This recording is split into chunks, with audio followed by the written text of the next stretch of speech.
അത് നിൽക്കക്കള്ളി ഇല്ലാതെ വരുമ്പോൾ അവസാനമായി മാത്രം ആശ്രയിക്കേണ്ട ഒന്നാണ് എന്നുള്ളതാണല്ലോ പൊതുവായിട്ടുള്ള തത്വം.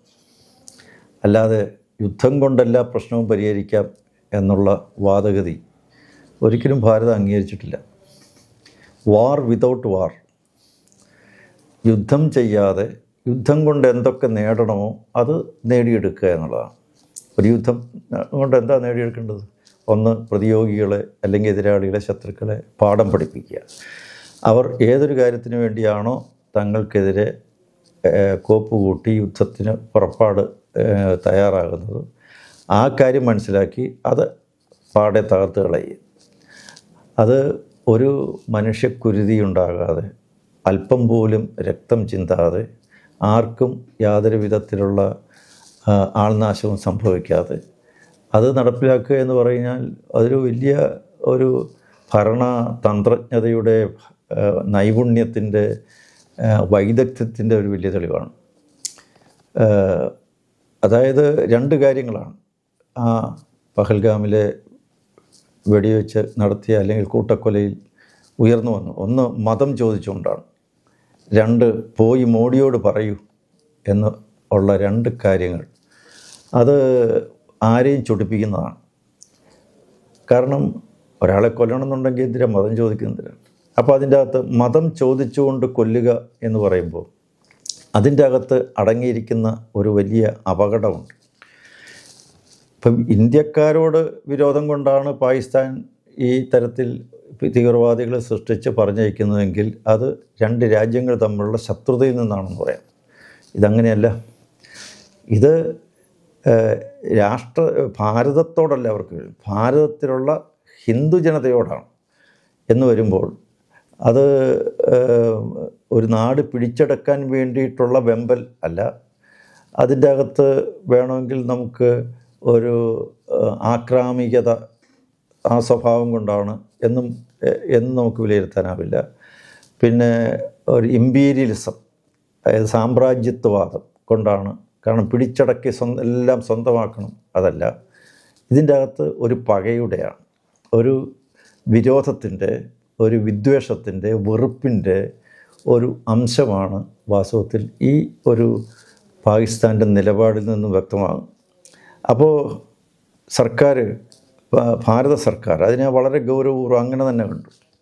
അതുകൊണ്ടാണ് ഇതിനെ സിന്ദൂർ ഓപ്പറേഷൻ എന്ന് പേരിട്ടത്. അത് എന്തുകൊണ്ടാണ്? കാരണം അതിൻ്റെ അകത്തൊരു വൈകാര്യമായൊരു അംശമുണ്ട്. കൊലപാതകികളുടെ ലക്ഷ്യം എന്തായിരുന്നു അതിവിടെ നടപ്പില്ല എന്നാണ്. കൊലപാതകൾ ഉന്നമിട്ടത് എന്തിനെയായിരിക്കും അവർ ലക്ഷ്യം വെച്ചത്? അതിവിടെ നടപ്പില്ല. തിരിച്ചടി ആ ഒരു ആശയത്തോടാണ് സർക്കാർ കാണിച്ചത്. ആ ഒരു ആശയം ശരിയല്ല. അപ്പോൾ ആ ആശയത്തിൻ്റെ നെഞ്ചത്തേക്കാണ് മിസൈലുകൾ പായിച്ചത്. അപ്പോൾ ഒന്ന്, തീവ്രവാദം ഇതോടുകൂടി ഇല്ലാതാകണം. രണ്ട്, ഇത്തരത്തിൽ മതം ചോദിച്ചും ഒക്കെ അക്രമപ്രവർത്തനം നടത്താൻ ഇതിൻ്റെ പിന്നിലെ ആശയം, തത്വശാസ്ത്രം എന്തായിരുന്നാലും അത് ഇല്ലാതാകണം.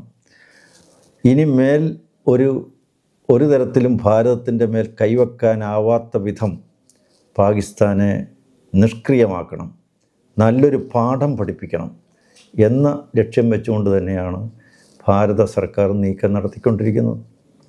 പ്രതിരോധ വകുപ്പ് മന്ത്രിയും ആഭ്യന്തര വകുപ്പ് മന്ത്രിയും അതുപോലെ പ്രധാനമന്ത്രിയും പിന്നെ സേനാ മേധാവികളും എല്ലാവരും കൂടി ആലോചിച്ചുകൊണ്ട് നീക്കുന്ന ഓരോ കരുക്കളും വളരെ വ്യക്തമായ, കൊള്ളേണ്ടിടത്ത് കൊള്ളുന്ന വിധത്തിൽ തന്നെയാണ് അത് പ്രയോഗിച്ചിട്ടുള്ളത് എന്ന് ഉള്ളത് നമുക്ക് മനസ്സിലാക്കാൻ കഴിയും.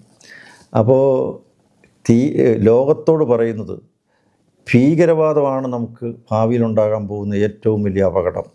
അത് ഏത് രാജ്യത്ത്, അമേരിക്കയിലാണെങ്കിലും കൊള്ളാം, ഈവൻ ചൈനയിലാണെങ്കിലും കൊള്ളാം, മറ്റേത് രാജ്യത്തായിരുന്നാലും കൊള്ളാം, ഇന്നല്ലെങ്കിൽ നാളെ നേരിടേണ്ടി വരുന്ന ഏറ്റവും വലിയ വെല്ലുവിളി, ഭീഷണി, എതിർപ്പ് അത് ഈ ഭീകരവാദത്തിൽ നിന്നാണ്. അതുകൊണ്ടാണ് ആദ്യം ഭീകര ക്യാമ്പുകൾ ഉന്നം വെച്ചുകൊണ്ട് അത് തകർത്ത് കളഞ്ഞത്. അത് ലോകത്തിനൊരു മെസ്സേജാണ്. ഞങ്ങൾ തീവ്രവാദത്തിനാണെതിരെ, ഭീകരവാദത്തിനാണെതിരെ, അല്ലാതെ പാകിസ്ഥാനിലെ ജനതയല്ല. നിരപരാധികളായ സാധാരണക്കാരായ ഒട്ടേറെ ജനങ്ങൾ പാകിസ്ഥാനിലുണ്ട്. പക്ഷേ അവരെ നിശബ്ദരാക്കിക്കൊണ്ട് അവരുടെ മേൽ അതീശത്വം ചെലുത്തിക്കൊണ്ട് വെച്ച് പുലർത്തിക്കൊണ്ട് ഒരു നാടിൻ്റെ മുഴുവൻ തന്നെ ഭരണചക്രം തിരിക്കുന്നവരെ സ്വാധീനിക്കുന്ന ഒരു തീവ്രവാദ അതിനപ്പർ ഹാൻഡ് അവിടെ അതീശത്വം കിട്ടി എന്നുള്ളത് കൊണ്ടാണ് അത് തെറ്റ് എന്ന് ലോകത്തിൻ്റെ മുന്നിൽ കാട്ടിക്കൊടുക്കാനാണ് സർക്കാർ ശ്രമിച്ചിരിക്കുന്നത്. ഈ സിന്ദൂർ ഓപ്പറേഷൻ എന്ന് പറയുന്നത് അതിൻ്റെ പിന്നിൽ വൈകാര്യമായൊരംശമുണ്ട്. അതിൻ്റെ പിന്നിൽ ഒരു ലോകത്തിന് കൊടുക്കാൻ പറ്റുന്ന ഏറ്റവും വലിയ സന്ദേശമുണ്ട്. മാത്രവുമല്ല, ഭാരതം എന്താണ് ആഗ്രഹിക്കുന്നത് ഇതിലൂടെ എന്നുള്ളതും തുറന്ന് കാണിക്കാനും ഇത് സഹായകമായിട്ടുണ്ട്.